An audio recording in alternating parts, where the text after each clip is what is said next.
Bravo à toi d'avoir accepté cette mission. Nous allons te présenter les quelques notions dont tu auras besoin cet après-midi. Attention, n'oublie pas de prendre des notes, car toutes les informations te seront utiles pour l'enquête d'emploi et même dans ta vie de tous les jours. En France, la population totale se divise en deux catégories, les actifs et les inactifs. La population active est l'ensemble des individus qui ont un emploi ou qui en recherchent un.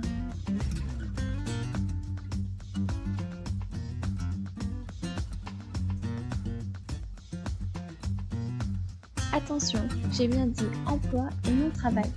Le travail désigne l'activité humaine qui contribue à la création d'un bien ou d'un service qui peut être domestique, bénévole ou professionnel, alors que l'emploi est un travail qui est déclaré et rémunéré. Par exemple, si ta maman tond la pelouse chez toi, elle effectue un travail, mais elle n'est pas payée pour le faire et son travail n'est pas déclaré. Alors que si elle travaille pour la mairie et qu'elle est chargée de la tonte des pelouses de la ville, alors son travail est déclaré et rémunéré, c'est donc un emploi.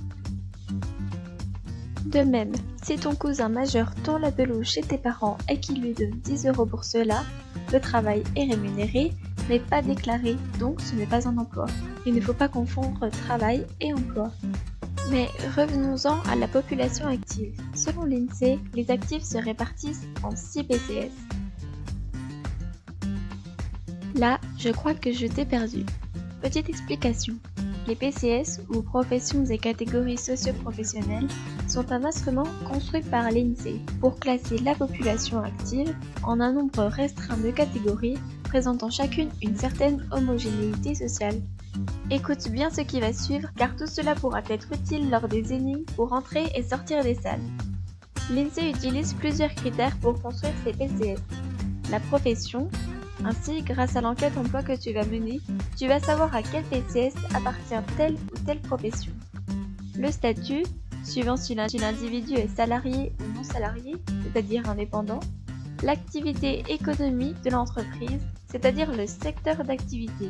Il faut que tu saches distinguer le secteur primaire, l'agriculture, le secondaire, l'industrie et le tertiaire, les services.